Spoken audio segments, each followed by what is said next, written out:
السلام علیکم، میں ہوں محمد ندیم صادق۔ دوستو، آپ ہوں یا میں ہوں یا کوئی بھی مسلمان ہو یا کوئی بھی پاکستان ہو یا خطے میں کہیں بھی رہنے والا پاکستانی یا مسلمان ہو، ہم ایک لفظ بڑا بولتے ہیں، اللہ ہماری غیبی امداد کرے، اللہ ہماری غیبی مدد کرے۔ دوستو، اس میں تو کوئی شک نہیں کہ اللہ نے خود فرمایا کہ میری رحمت سے نا امیدیں نہیں لگانا، امیدیں لگانا اور میں آپ کی امیدوں پہ پورا اتروں گا۔ لیکن جانے عزیز، غیبی مدد ایسے ہی نہیں مل جاتی، غیبی امداد ایسے ہی ہر کسی کے نصیب میں نہیں آ جاتی۔ اس کے لیے اپنے معاشرے کو، اپنے کردار کو، اپنے ماحول کو، جس سے آپ غیبی مدد مانگ رہے ہیں نا، اس کے حکم کے مطابق بنانا پڑتا ہے، اس کے حکم کے مطابق اپنی زندگیاں ڈھالنا پڑتی ہیں، پھر کہیں جا کے آپ کو غیبی امداد نصیب ہوتی ہے۔ غیبی امداد نہ تو وہ اسپین کے وقت آئی تھی، نہ خلافہ عثمانیہ کو بچانے کے لیے آئی، نہ اسرائیل کا قیام روکنے کے لیے آئی، اور نہ ہی مسلمانوں اس وقت غیبی مدد آئی جب بابری مسجد کو شہید کیا جا رہا تھا۔ وہ عراق اور شام کے وقت بھی نہیں آئی،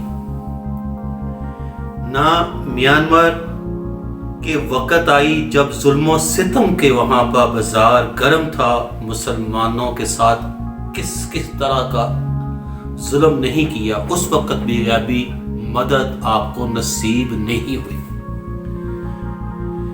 جانے عزیز، نہ ہی اس وقت آپ کو غیبی مدد ملی جب گجرات کے مسلمانوں کو زندہ جلا دیا گیا اور اتنی لاشیں اکٹھی کی گئیں کہ وہ جیسے ایک پہاڑ بن جاتا ہے، اس وقت بھی آپ کو غیبی مدد نصیب نہیں ہوئی۔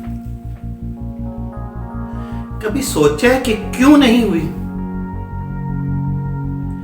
کس وجہ سے آج کا مسلمان ذلیل و خوار ہو رہا ہے؟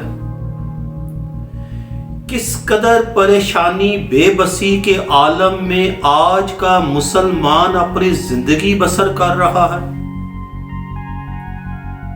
کبھی سوچنے کی، کبھی سمجھنے کی توفیق ہوئی آپ لوگوں کو کہ یہ سب کچھ ہمارے ہی ساتھ کیوں ہوتا چلا جا رہا ہے؟ مگر نہیں، نہ ہم نے اہدنا الصراط المستقیم پہ چلنا ہے، بس ایک بات آپ نے کرنی ہے، اللہ کو ماننا ہے، بھائی اللہ کو ماننا ہے، اور ساتھ یہ بھی کہنا ہے اللہ کو ماننا ہے، اللہ کی کوئی بات نہیں ماننی، اللہ کی کوئی بات نہیں ماننی۔ نعوذ باللہ، نعوذ باللہ۔ گھروں میں، مسجدوں میں بیٹھ کر غیبی مدد کی صدائیں لگانے والوں، غیبی مدد پتہ کب آئی تھی؟ کبھی سوچا ہے غیبی مدد کس کو نصیب ہوئی تھی؟ اور بھائی جان، غیبی مدد آئی تھی جنگ بدر میں، جب 10,000 کے مقابلے میں صرف 313 وہ مرد مجاہد کھڑے تھے، جنہوں نے اپنی زندگیاں، اپنے گھروں کے ماحول اللہ کے قانون کے مطابق ڈھالے ہوئے تھے، جو آنے والی نسلوں کے لیے مشعل راہ تھے، ان کو غیبی مدد نصیب ہوئی تھی۔ ہم جیسوں کو نہیں ہونی، جن کا اوڑھنا بچھونا یہودیوں کی طرح، جن کا کھانا پینا ہندوؤں کی طرح، جن کی عبادات جو ہیں نا، آج کل کی جو عبادات ہیں وہ دکھاوے کی ہیں اور غیر مسلموں سے ملتی ہوئی ہیں، ان کے لیے نہیں آتی بھائی مدد۔ کیوں وہ مدد کرے آپ کی، مجھے بتائیں۔ تاکہ آپ مزید سود کو عام کر سکیں، مزید بے حیائی کے ماحول کو پھیلا سکیں۔ آج آپ کے انسٹیٹیوشن، یونیورسٹی ہیں، ان کا کیا ماحول ہے؟ کو ایجوکیشن کے نام پہ کیا فحاشی پھیلائی جا رہی ہے؟ گھروں میں انٹرنیٹ کے تھرو آپ کی نسلوں کو کھوکھلا کیا جا رہا ہے۔ دلوں کے اندر کینہ پروری پالے ہوئے آپ سب لوگ،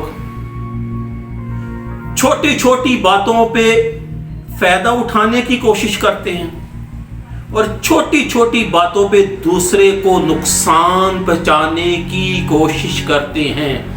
بلکہ میں یہ کہوں گا کہ اگر آپ کے بس میں ہو آپ اس کو وہیں پہ قتل کر دیں، جان سے مار دیں۔ میں سچ کہتا ہوں، کینے پالے ہوئے ہیں دلوں کے اندر، لبادہ مسلمانوں کا اور اندر شیطانوں کے گھر پالے ہوئے ہیں آپ لوگوں نے۔ اور بھائی غیبی مدد پتہ کب آئی تھی؟ غزوہ خندق میں آئی تھی، جب نبی پاک صلی اللہ علیہ وآلہ وسلم نے پیٹ پہ 2 پتھر باندھے ہوئے تھے، صحابہ نے پتھر باندھے ہوئے تھے، لیکن نیت اور ماحول اسلامی، وہ نہ صرف اللہ کو مانتے بلکہ اللہ اور اللہ کے رسول کی ہر کہی ہوئی بات کو دل سے مانتے اور کویسچن نہ کرتے۔ کویسچن نہ کرتے وہ یہودیوں کی طرح کہ یہ کر لیں، یہ ہو جائے تو ہم تب دین کو مان لیں گے، یہ اگر ہو جائے تو ہم تب دین کو مان لیں گے۔ انہوں نے ایسا نہیں کیا،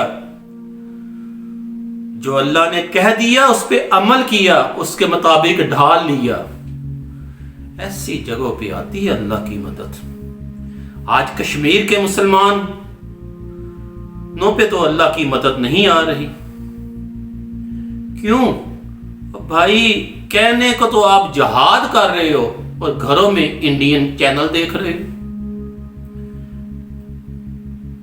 مسلمانوں، یہ پاکستان کی مثال لے لیں، اور دنیا کا زرعی ملک اور کھانے پینے کی قلت، اور بھائی جہاں سال میں 2 کی جگہ 3 فصلیں پیدا ہو سکتی وہاں آٹے کی قلت، جہاں مویشیوں کے لیے بہترین چراغ آئے وہاں دودھ کی قلت۔ کیونکہ ہمیں منافع پیارا ہے، ہمیں اللہ کے حکم نہیں، حکامات نہیں پیارے، ہمیں اپنا منافع پیارا ہے۔ اور کہاں سے آئے غیب کی مدد بھائی؟ ہر بندہ تو چوروں کے لبادے اوڑے بیٹھا ہے، اور جس کے بس میں چلتا ہے وہ دوسرے کو لوٹ لیتا ہے۔ میں مثال دیتا ہوں، اگر میں کہیں پہ جاتا ہوں اور مجھے پتہ ہے کہ یہ 100 کی چیز ہے، وہ مجھ سے 500 لے لیتا ہے۔ اب میں جب آیا تو میں نے کیا کرنا ہے؟ میں نے سب سے پہلے کوشش کروں گا کہ میں 500 پورا کروں۔ میں کسی کا کام اگر 50 کا تو میں اس سے 1000 مانگوں گا۔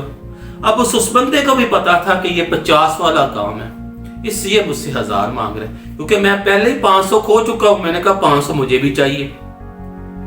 اب وہ بیچارہ جو مجھ سے 1000 لے گیا ہے، وہ آگے اس کا کوئی بیمار، وہ ڈاکٹر کے پاس چلا گیا۔ ڈاکٹر صاحب کو علم ہے کہ میری 200 روپیہ فیس ہونی چاہیے، وہ 2000 لے لیتا ہے۔ اب وہ 2000 کے چکر میں پہلا شخص کسی کو لوٹے گا۔ اب یہ ڈاکٹر جو ہے وہ کہیں اور چلا گیا، کسی مکینک کے پاس، گاڑی والے کے پاس، ہو سکتا ہے 50 روپے کا کام ہو، وہ اسے 5000 جھاڑ لے گا۔ مصنوعی جیسا کرنا ویسا بھرنا، مصنوعی مہنگائی پیدا ہو گئی، کیونکہ ہر کوئی دوسرے کی جیب تراش رہا ہے، کاٹ رہا ہے، ناجائز منافع لے رہا ہے۔ پھر نہ تو برکت ہوگی اور نہ ہی غیبی امداد ہوگی۔ اللہ کے محبوب نے غزوہ خندق پہ پیٹ پہ 2 پتھر رکھ کے خندق کھودی۔ ہاں، اس وقت افغانستان میں بھی اللہ کی مدد آئی جب یہ روس سے مجاہدین ہمارے لڑے، لیکن اس وقت وہ اسلام کے لیے۔ آج کل کی میں بات نہیں کر رہا، میں ان لوگوں کی بات نہیں کر رہا جو اللہ کے گھروں میں بم دھماکے کرتے ہیں۔ دیٹ ٹائم جب وہ صرف اللہ کے لیے لڑے تھے، دین حق کے لیے لڑے تھے، تب اللہ نے افغانیوں کی مدد کی تھی، آج کل نہیں کریں گے۔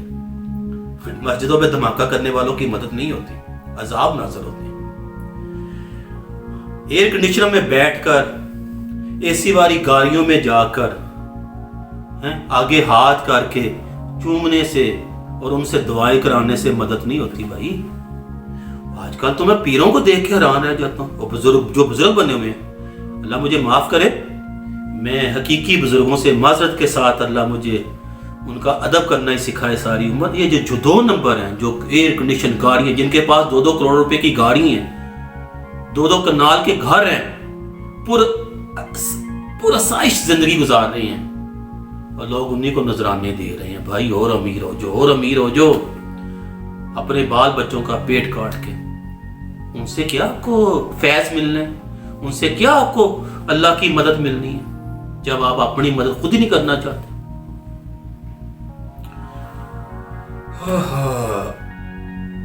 تو میرے دوستوں، نہ ہی نا یہ دکھاوے کی نعت خوانیاں کروانے سے اللہ کی مدد ملتی ہے۔ آج کل تو اللہ تعالیٰ مجھے معاف فرمائے، یہ نعت خوانی بھی ویسے ہو رہی ہے جیسے وہ پیسے لٹاتی ہیں، وہ تو دیکھا ہی وہ کیمرے کو دیکھ کے جوش آتا ہے، اور جو بھی نعت خوانتا ہے اس سے معلوم ہو جائے کہ میرا یہ مصرع پڑھنے سے زیادہ لوگ مجھے پیسے دے رہے ہیں، وہ بھی بار بار پڑھتا چلا جائے گا، کیونکہ وہ پیسے کے لیے پڑھ رہا ہے۔